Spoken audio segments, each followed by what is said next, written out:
Good morning, Uncle. Good morning, children. Will you tell us a funny story, please? Yes, there is a funny story in your English reader.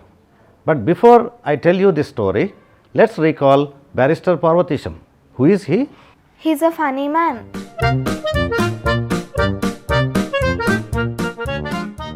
He behaves in a funny way. Right. One day, Parvatisham gets on a train. Soon, the train picks up speed.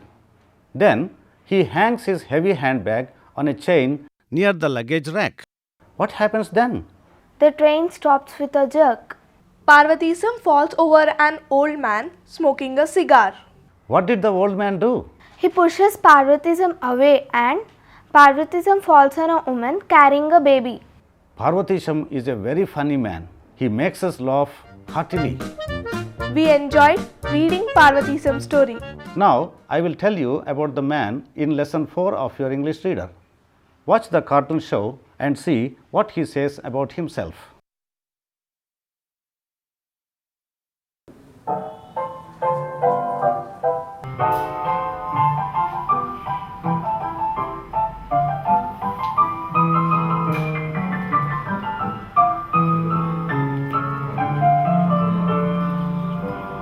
When I go into a bank, I get rattled.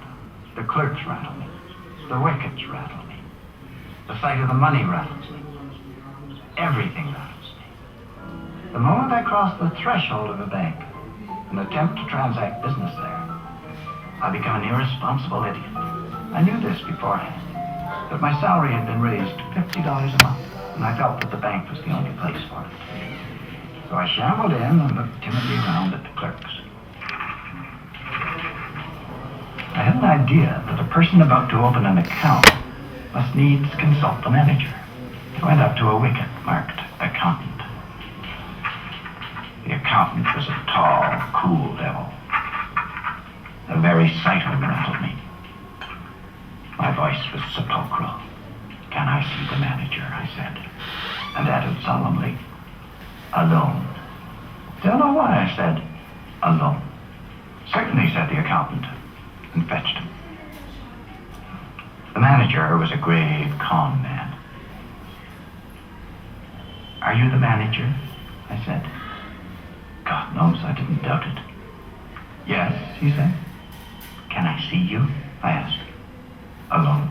I didn't want to say alone again, but without it the thing seemed self-evident. The manager looked at me in some alarm. He felt that I had an awful secret to reveal.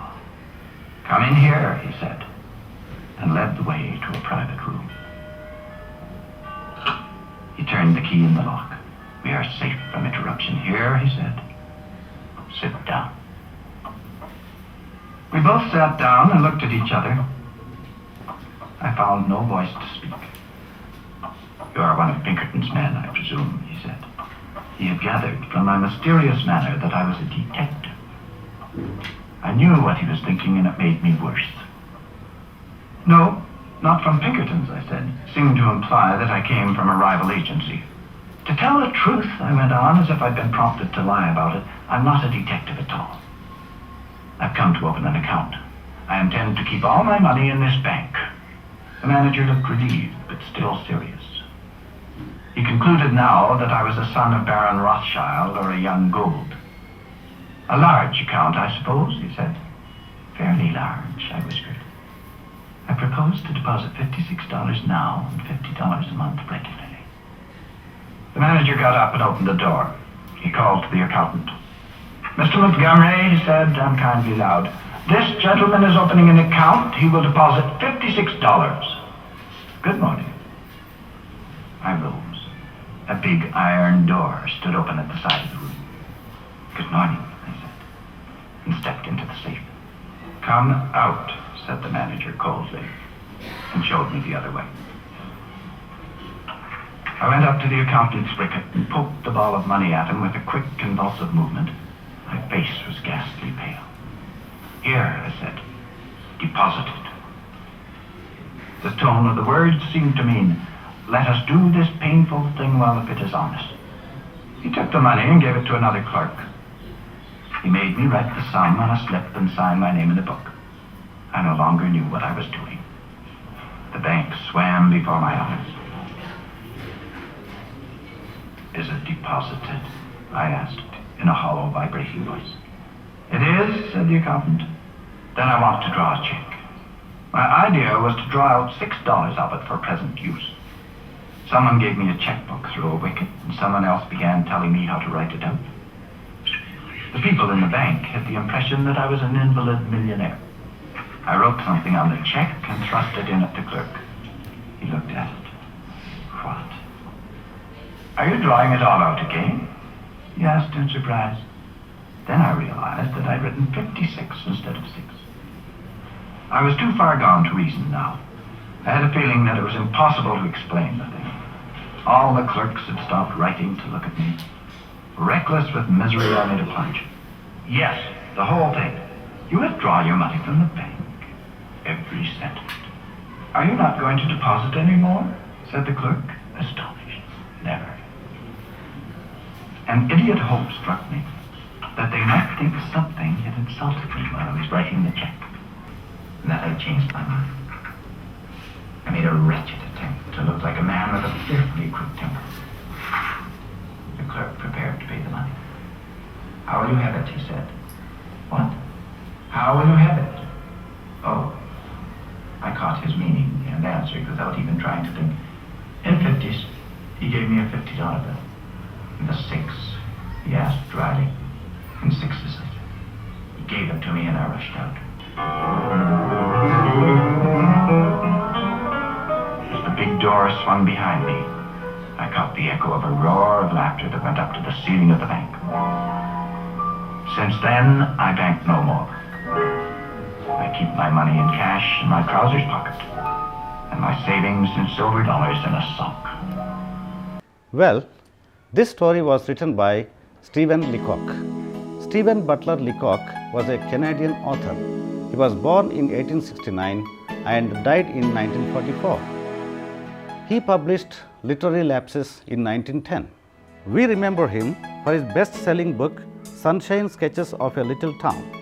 As an author, professor, lecturer, and humorist, he received a number of awards in his lifetime. Okay, did you enjoy the story? Yes, uncle. How did he behave at the bank? He behaved like a foolish man. Why did he go to a bank at all? His salary was increased to $56 and He wanted to put that money in the bank. Who did he meet first? the accountant. What did he ask the accountant? He asked the accountant if he could see the manager alone. What did he tell the manager? He told the manager that he was going to deposit $56 in that bank.